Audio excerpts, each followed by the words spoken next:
He paid her father's debts in full, every cent without being asked.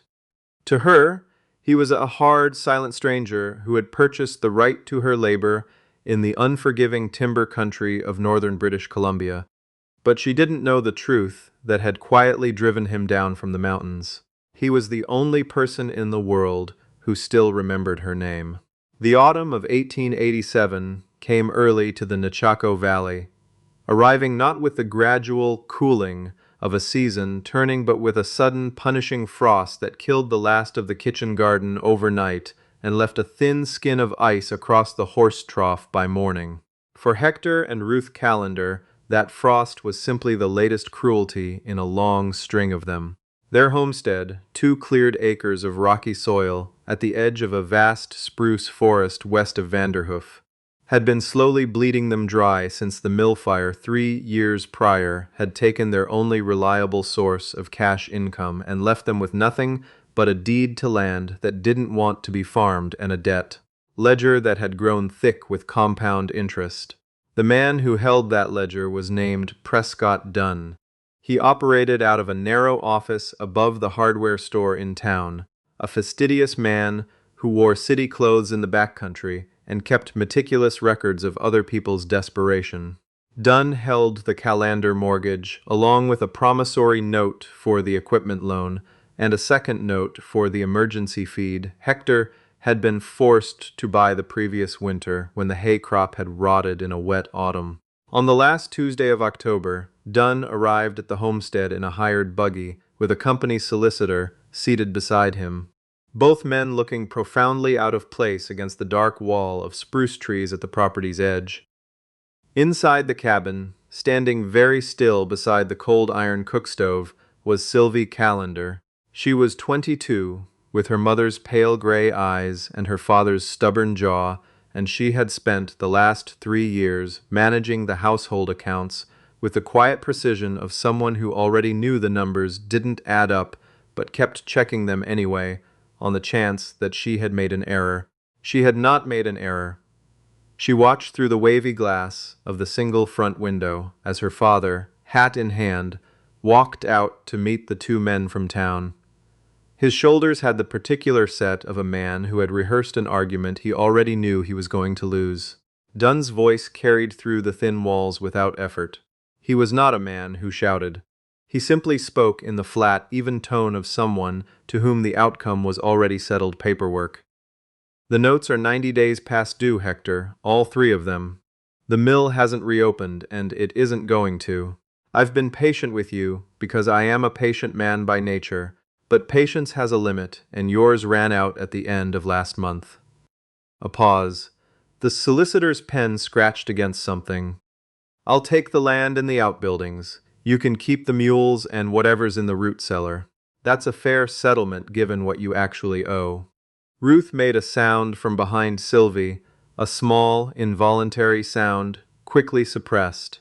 She had been coughing badly for 6 weeks, the kind of cough that didn't improve with rest. Hector said something low and pleading that Sylvie couldn't quite make out. Dunn's response was audible. There is one other arrangement I'd be willing to consider. My household in Prince George requires managing. I've been looking for a capable woman, someone who can run a proper home and assist with my business correspondence.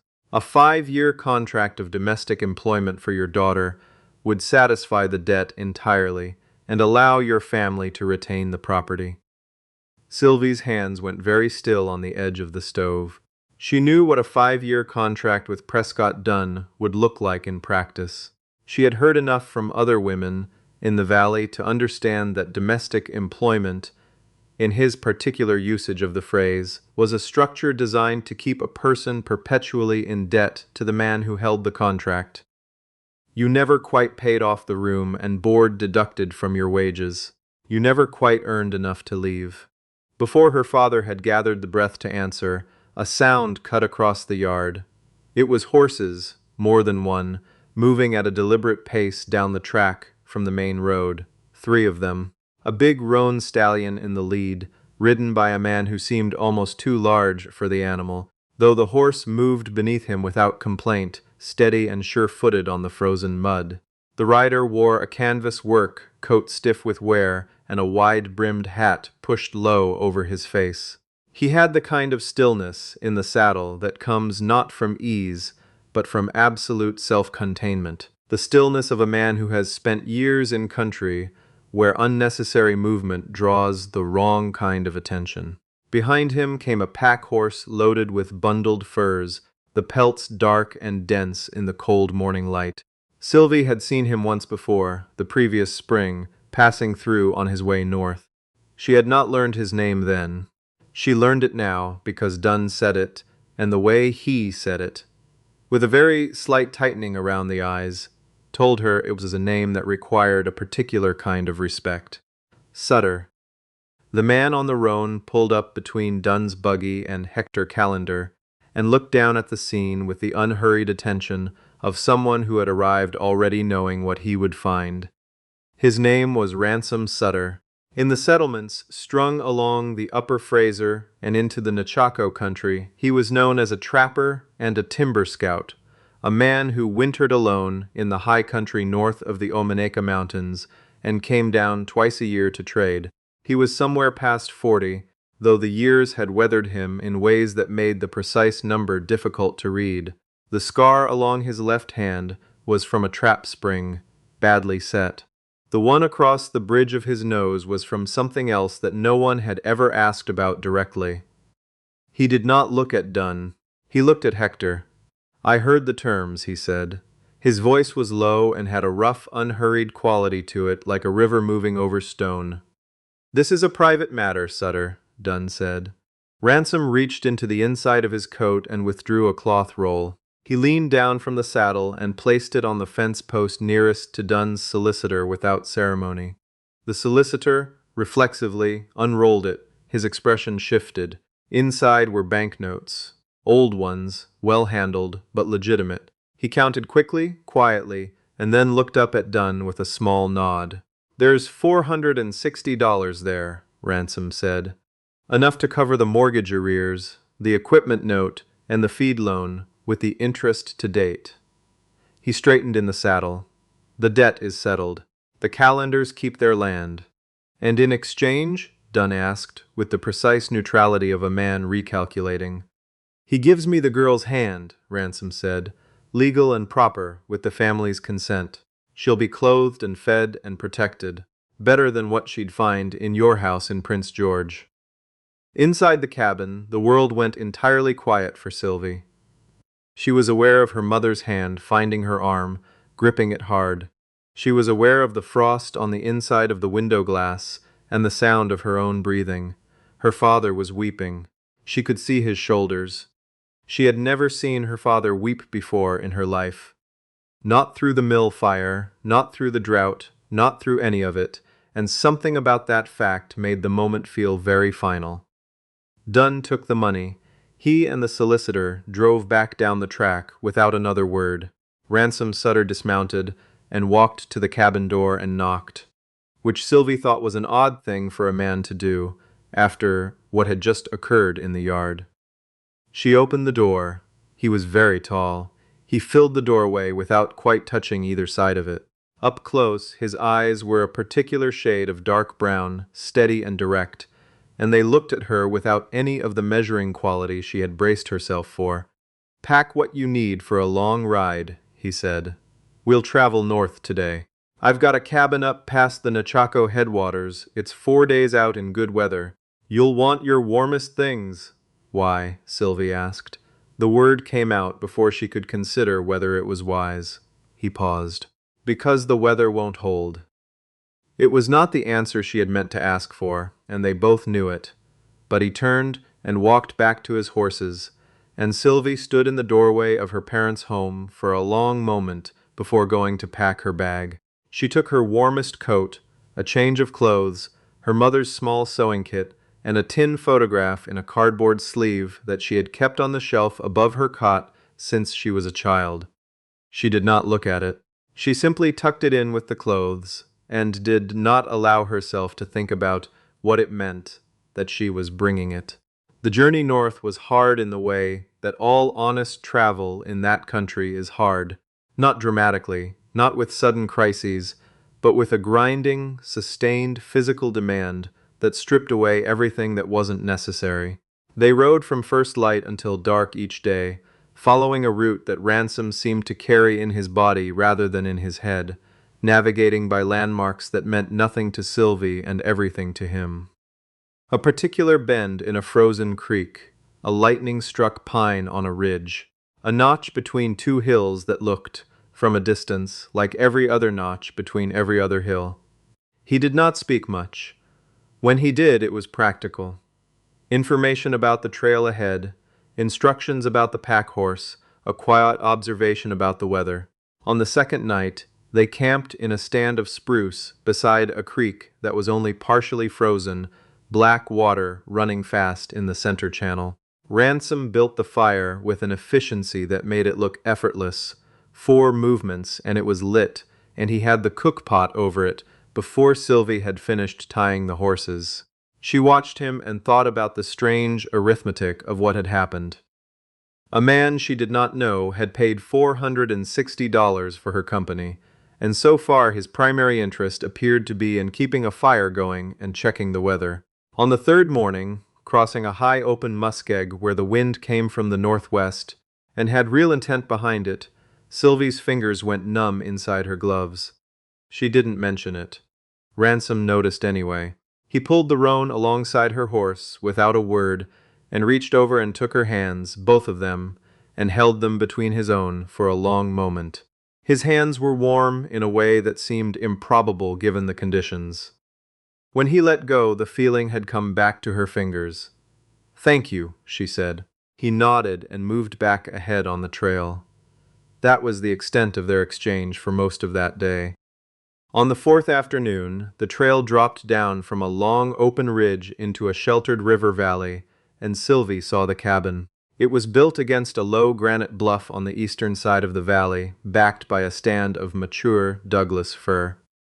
The structure was notched timber, solid and squared, with a cedar shake roof weighted down with poles against the wind and a stone chimney at the north end. An outbuilding, half stable, half storage, stood 30 feet back from the main cabin, and there was a woodpile stacked chest-high along the southern wall that represented an extraordinary amount of work. It looked like a place built by someone who intended to stay. Inside, the cabin was clean in the deliberate, minimal way of a person who keeps order because disorder in the backcountry costs you. There was a cast-iron stove, a plank table, 2 chairs, a rope bed frame, with a spruce bough mattress covered in Hudson's Bay wool, and a shelf along one wall that held a row of tin canisters, a worn copy of a natural history text with a cracked spine, a compass, and a folded piece of oilskin. There was nothing soft in the room, and yet it was not cold. Ransom set her bag down beside the stove and began building up the fire. He told her where the water supply was, a spring behind the outbuilding, unfrozen year-round, and showed her the root cellar and the hanging cache and the location of the medical kit, in the same tone he might have used to brief a business partner on the logistics of an operation. Thorough. Unemotional. Then he said, "You take the bed." Sylvie looked at him. The room held 1 bed. "Where will you sleep?" "There's a fur roll in the outbuilding." "I've slept in worse." He pulled on his coat. "I need to check the trapline before dark. There's dried moose and biscuit in the top canister. You should eat." He left. Sylvie stood alone in the quiet of the cabin and listened to the wind find the edges of the building and test them the way wind does, looking for the weak place. It didn't find one. She ate. Then she washed her face in the basin and sat down on the edge of the bed and looked around the room in the gray late light. On the shelf beside the natural history book, tucked behind the compass, she noticed something she had not registered during Ransom's orientation of the space. A small object, dark with age, roughly 3 inches across. She stood up and crossed the room and picked it up. It was a carved wooden beaver, small, competent carving, not decorative in any particular way, but unmistakably intentional. The tail was detailed, the teeth were precisely rendered. The wood was smooth from long handling, worn to the sheen of something touched often and kept close. Sylvie went very still. She was 9 years old again, standing on the banks of the Peace River at the summer encampment her father's logging crew had made 2 seasons before the mill opened. A thunderstorm had come up without warning, and she had slipped on the muddy bank and gone into the current, and the current had been faster than it looked, much faster, and she had gone under once, and come up screaming, and gone under again. A boy had come in after her, older than her, 15 or 16, rough-clothed and very calm in a way that seemed impossible given the situation. He had dragged her out and sat with her on the bank until she stopped shaking, not speaking, just present. Before her father arrived, the boy had pressed something small into her hand. A wooden beaver he had carved himself, still smelling of fresh pine. He had said, very quietly, that she should keep it and think of the river as something that had let her go rather than something that had tried to take her. She had kept it for 2 years. Then the family had moved from the Peace River camp, and the beaver had been lost in the moving, left behind in the rush. Sylvie turned the small wooden figure over in her hands, her breath shallow. It could not be the same one. She had lost it 15 years ago, 300 miles south of here, but it was the same carving. She was certain of it in the way you are, certain of things that live not in the reasoning part of the mind, but somewhere older than reasoning. She was still holding it when she heard the heavy tread of boots on the step outside, and the door opened. Ransom ducked through the frame, snow on his coat shoulders, a brace of rabbits in one hand. He looked up and stopped. She was standing by the shelf with her hand open, the beaver in her palm. The change in him was very small, a different quality of stillness, the kind that happens when a person stops performing their normal behavior and simply is. He hung the rabbits on the wall hook. He unwrapped his coat and set it aside. He washed his hands in the basin. He was taking his time with all of it. The Peace River, Sylvie said. The logging camp on the north bank. Summer of 1872. There was a thunderstorm. Ransom dried his hands on the cloth by the basin and turned around. "You were 9, he said. You were wearing a green dress, and your braid came undone in the water." The sound Sylvie made was involuntary and embarrassing, and she didn't care. He walked to the stove and added wood to it, his movements slow and deliberate. "My father's crew was working timber on that stretch of the river. We moved on before autumn. He took sick that winter and couldn't work anymore." He paused. "I ended up in the Nechako country by the time I was 18, and I never came back down. The high country is simple. It doesn't ask you to explain yourself. You've been up here alone since you were 18? More or less." He looked at the shelf, at the empty space where the beaver had been. "I went into Vanderhoof for provisions 2 months ago. I saw you outside the general store. I recognized you immediately, the way you carry yourself, your eyes." He was quiet for a moment. "I heard Dunn talking in the hotel that evening. Heard what he was planning to do with your family's debt. What he was planning to do with you." Sylvie looked at the carved beaver in her palm.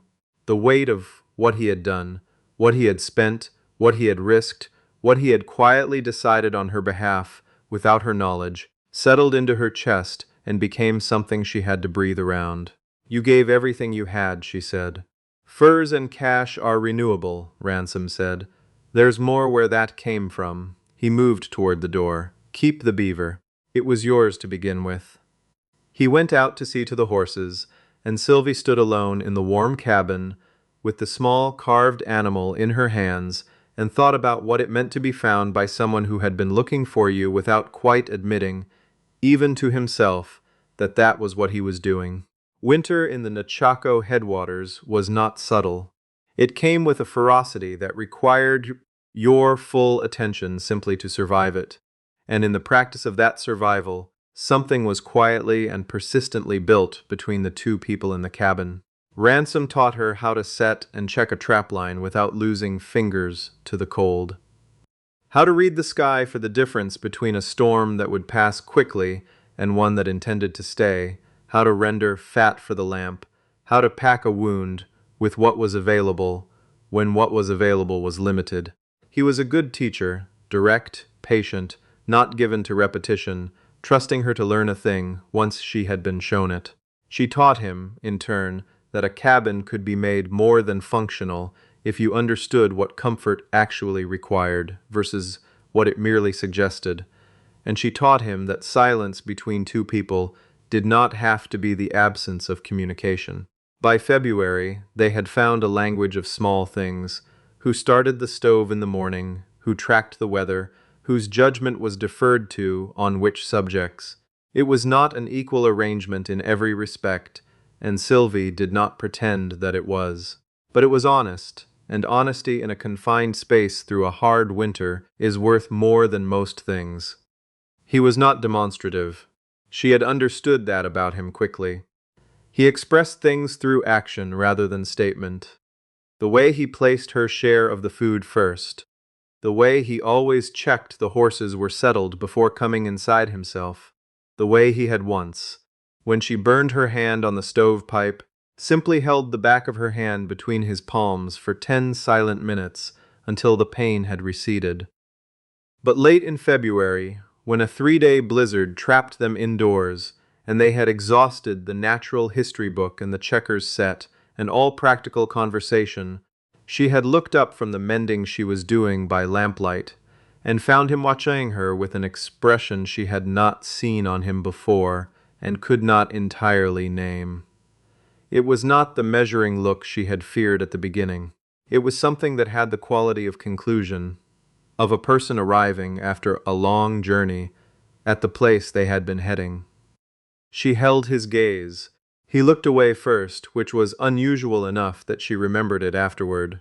The first sign came on a bright morning in late March, when the snow had started its slow retreat from the south-facing slopes, and the creek ice was beginning to sound different under the horses' hooves, hollow, shifting, not entirely trustworthy. Sylvie was hanging the week's washing on the line, strung between the cabin and the nearest fir tree, when she noticed something wrong with the tree line to the north. Not wrong exactly, but different. She had learned to pay attention to difference.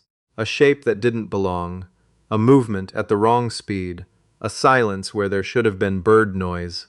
She counted 4 riders on the high ridge before she was certain of what she was seeing. Ransom was 2 miles west checking the beaver sets.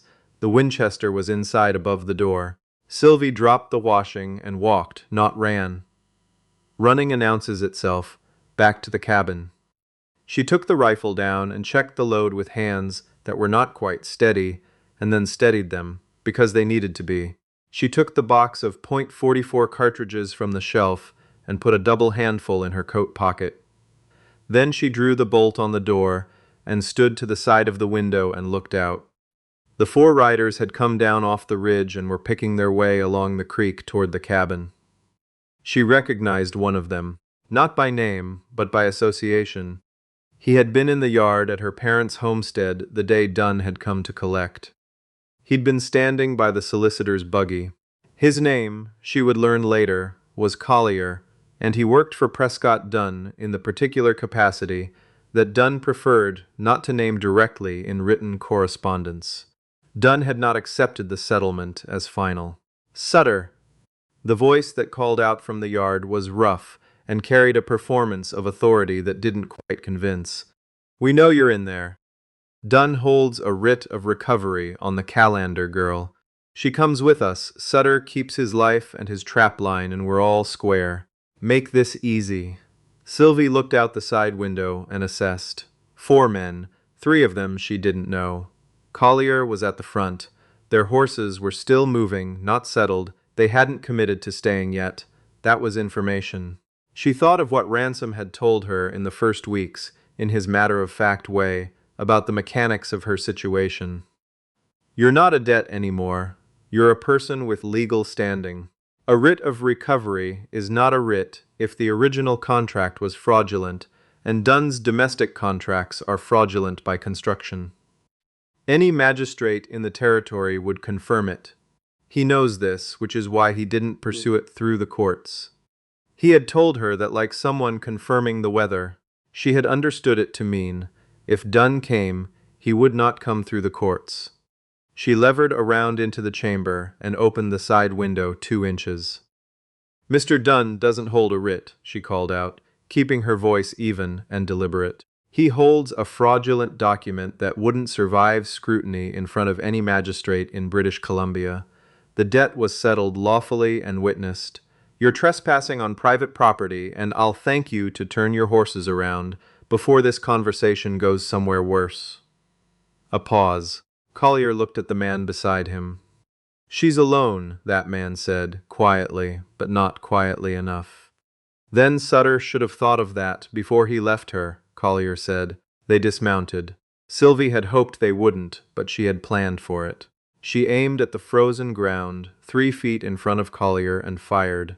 The shot cracked across the valley, and the horses went sideways, and the man nearest Collier stumbled back a full step. In the ringing silence that followed, she levered the next round. "The next one is not into the ground," she said through the window. She was surprised by how steady her voice was. She had them uncertain, which was the most she could have managed with 4 against 1. But uncertain was not stopped, and she could see Collier finding his footing again, finding his calculation. Then the sound she would remember for the rest of her life came from the tree line to the west. The deep, authoritative crack of a large-bore rifle, the kind of sound that doesn't so much echo as simply occupy the air. And one of Collier's men sat down abruptly in the snow, clutching his arm where a bullet had taken him cleanly through the muscle without touching bone. Ransom came out of the spruce at a dead walk, not running, which was somehow worse. He had the long rifle over his forearm, and his face had the quality of a thing that had been settled for some time. Collier turned. "I've got 4 rounds in this rifle, and 4 of you," Ransom said, without raising his voice. "The next one doesn't go into an arm. Your man is going to need a doctor, and the trail to Vanderhoof takes 4 hours at a good pace. I suggest you start now." Collier's jaw worked. He looked at the man sitting in the snow, then at Ransom, then at the cabin window, where Sylvie had her rifle barrel still visible on the sill. He left. They all left. The man who had been shot was helped onto his horse, and the 4 of them went back up the creek track at a pace that suggested they had accepted that the calculation had not gone the way they'd estimated. Ransom waited until they were past the ridge and out of sight before he crossed the yard. Sylvie had the bolt drawn before he reached the steps, and when she opened the door she was still holding the Winchester, and there was a smell of gunpowder in the cabin behind her that neither of them acknowledged. He looked at her for a long moment. "1 shot into the ground," she said. "I had them uncertain for about 30 seconds. That was enough," he said. He looked down at the rifle in her hands, then at her face. Something in his expression shifted into something that was not quite relief and not quite pride and was deeply privately his. She realized, standing in the doorway with the cold coming in behind her and the smell of the shot still in the air, that she was not frightened. She had been frightened, briefly, and then she had stopped being frightened and done what needed doing, and now she felt simply clear, the way the air is clear after a storm has passed through. That night, after they had eaten and the fire had settled to its low, steady burn, Ransom said, "Dunn will go to the magistrate himself eventually. He doesn't have a legal case, but he has money, and money has patience." "Then we beat him there," Sylvie said. "We ride into Vanderhoof in the spring, and we file the settlement properly, and we register the property, and we do it all through the courts with witnesses, so there's no document he can bury or alter, and no version of events he can sell." Ransom looked at her across the table. "You've been thinking about this." "I've had the winter to think," she said. He was quiet for a moment. "If we go down to Vanderhoof, we should also file the marriage. Properly, with the land registry." Sylvie looked at the table surface, then at him. Was that a question? The expression on his face was not quite a smile. Something quieter than that. Something more careful. "I'm asking, then yes," she said. When the snow cleared enough to travel, they went. 4 days south to Vanderhoof, the same trail that had brought her north the previous autumn, but moving in the opposite direction now. and Sylvie moved through it differently. Not as a woman being transported to an unknown life, but as a woman who had decided what her life was and was now managing its practical requirements. They filed the marriage certificate with the town clerk, who registered it without comment. They filed the debt settlement before the local magistrate with the original banknote ledger as evidence, and they filed the land claim for the valley property in the Nechako headwaters under both their names. The magistrate examined Dunn's domestic contract and looked up from it with an expression of someone's being asked to take something seriously that he found very difficult to take seriously. "This would not hold in any court in the province," he said. "I know," Sylvie said. "I'd like that confirmed in writing." She got it in writing. Prescott Dunn, when he eventually appeared at the magistrate's office 2 weeks later, with his own solicitor and his own version of the accounting, found the record already completed and stamped, and a clerk who informed him with bureaucratic finality that the matter was settled and the relevant documents were registered with the provincial authority in Victoria, and that he was welcome to pursue an appeal at his own expense. He did not pursue an appeal.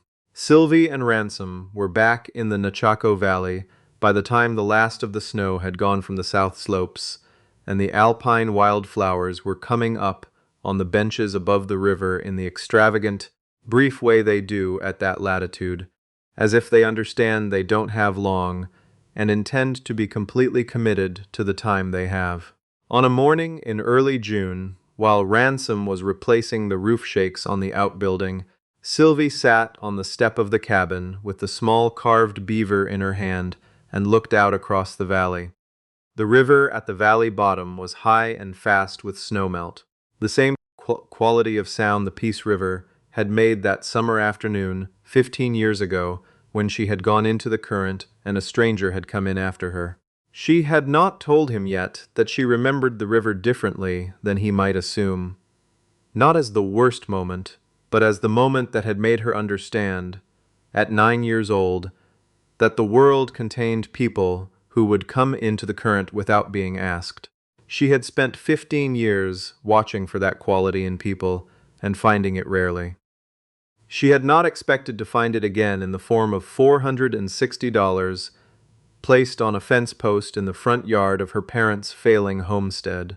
She heard him on the roof above her, the rhythmic sound of the mallet driving shakes into place, sure and unhurried. She closed her fingers around the beaver and listened. Ransom Sutter had come down from the mountains once in 20 years because someone needed him to. That was the whole of it, and it was enough. And the Nechako Valley held them both as the summer came fully on, green and open and unhurried, with no one left to take it from them.